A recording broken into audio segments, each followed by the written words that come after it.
Мен суроом мындай, сиздер азыр 18 шаар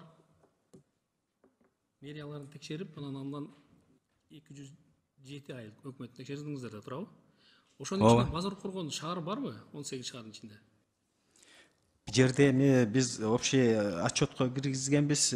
Биздин аймактын бөлүнчө жетекчиси Арзим Кубанычбекович турат, ошол жооп берип койсо базар коргон боюнча. Саламатсыздар, урматтуу депутаттар. Ош Жалал жана Баткен облустарынын аймактык жетекчиси Кожомуратов Азим.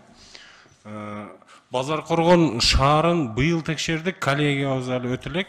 Базар коргон району боюнча полный текшердик, шаары дагы текшерилди, бирок коллегиябыз боло элек. Алмаз Ашамбеевич, жакында эле счетный палатанын мыйзамын каралып атканда мен сунуш бердим эле да, ар бир аудитор профилдик комитетке өзүнүн текшерген баягы министрликтерди кайсыл объекттер, субъект иштей турган болсо, ошолорду жөнүндө кат жүзүндө профильный комитетке берүү жагын сунуш кылдым эле да. Ошол мыйзам бизде азыр ошону көрбөй атабыз да. Айбек Алтынбекович, биз ушул отчетко келердин алдында эле өзүбүзчө дагы сүйлөшкөнбүз. Мындан ары жанагы биз өзүңүздөр да жакшы билип атпайсызбы? Биз сунуштамаларды беребиз. Анан ошо боюнча эле жана аткарылбай калып, көп суммалар бюджетке кайтарылбай калган.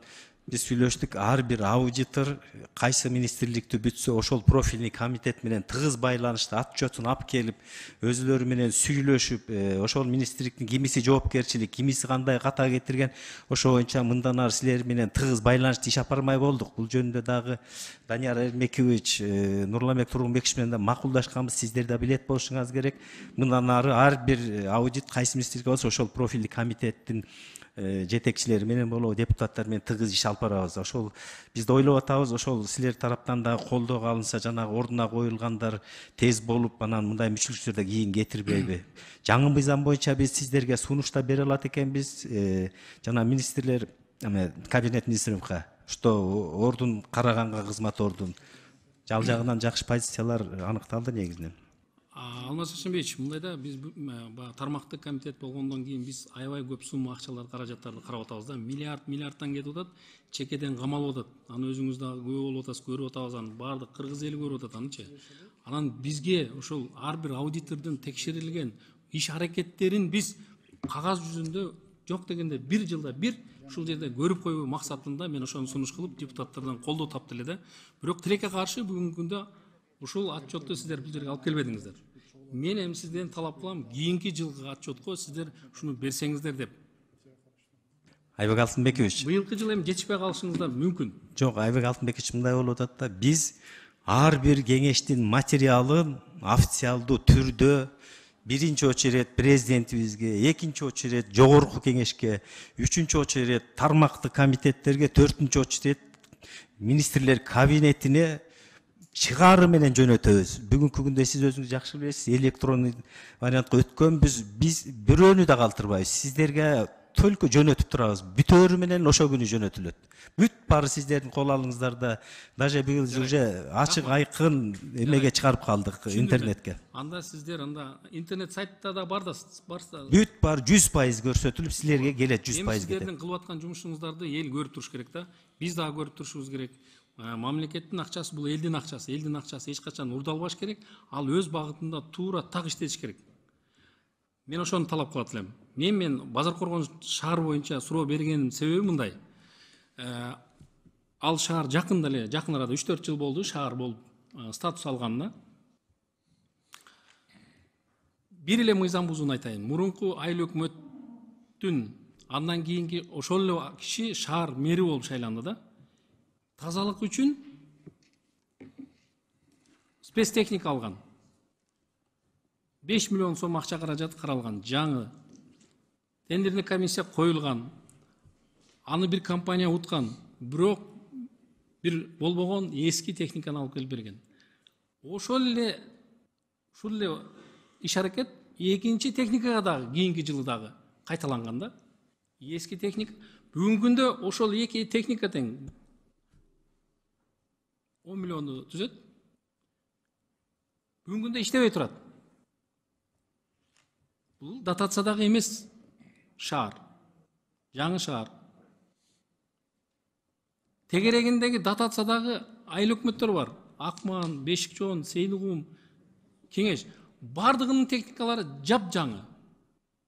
Бүгүнкү күндө ошол техникаларды алып келип мэрия иштетип атат. Мурундагы текшерилгенде ошол көз жумдуу болуп калган бир техникасы. Счетный палата аркылуу. Кийинкисинде дагы. Мен ошону силерден талап кыламын. Ачык айкындык менен текшерип, кайра ошол жаңы техникаларды алып келип, элдин жашоо шартын жеңилдетсин, оңойлотсун, кызмат кылсын да. Ошол боюнча Азим мырза, сизде бир маалымат барбы? Маалымат азыр мына Базар Коргон мэриясы боюнча жалпы 1.677.6 миң сом нарушение чыккан экен. Бирок Канча дейсиз? 1.677.6. Бирок Эмне бул, айлыктанбы? ошол сатып алууданбы? ошол азыр мен дагы сизге кагаз жүзүндө толуктап маалымат берейин. Себеби коллегиябыз өтө элек да бул Базар Коргон толук түрдө бүтө элек. Азим мырза, бизге кат аркылуу ошол жердеги эл кайрылып атат. Мен бүгүнкү күн сиздердин отчетуңуздарды күтүп, бул катты мен эч жака жибербей отурам. Менде турат. Жарайт, тактап. Прокуратурага эмне жумуштар өттү? Ушул 1.677 миң. Мен сизге дагы бир факт айтып коеюн. 100 освещение столба коюлган. 43 миллион болсо жок, калп айттым. 43 миң сомдон ар бири. Ар бири 43 миң сомдон. Башка айыл өкмөттөрдө 10 миң, 11 миң, 12 миң сомдон коюлуп атат. Мейли 20 миңге коюлсун. Эки эсе кымбат коюлуп атат да. Айбек Алтынбекович, муну тактап кагаз жүзүндө берели. Толук бүтө элекпиз Базар Коргондучу. Ошон үчүн толук жооп бере албай атабыз. Алмаз Шаршанбеевич, кагаз жүзүндөгү болгон нерсечи, кагаз жүзүндө кала берет да. Биз могул жерде түз эфирде көрүп отурат. Менин шайлоочуларым көрүп турат. Мага ошо арызданган, ошол жерде карапайым калк карап отурат. Сиздин жообуңузду так.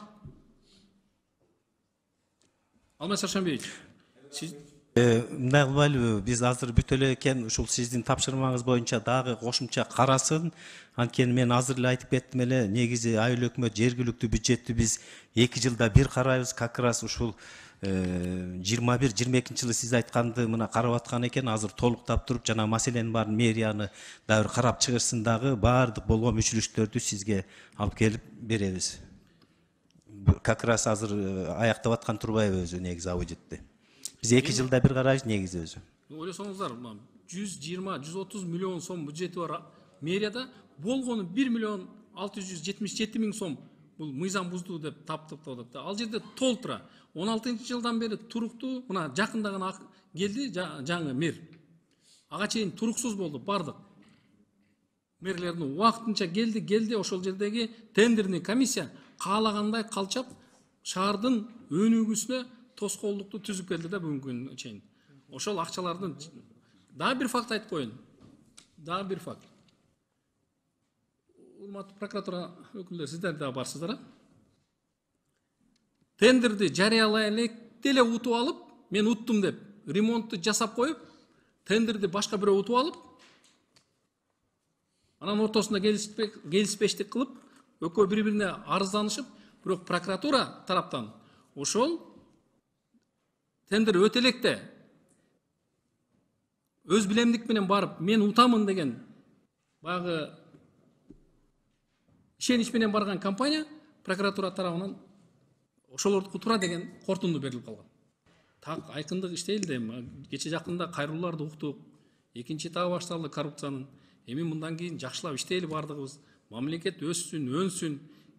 Азыр кыйла жакшы иштер болуп атат. Бардыгыбыз көрүп атабыз, билип атабыз. Эл дагы сезип атат ошол нерсени. Бирок бул дагы акырындык болуп атат. Эгерде бардыгыбыз жакшы иштей турган болсок, тездиктеп жылат элек.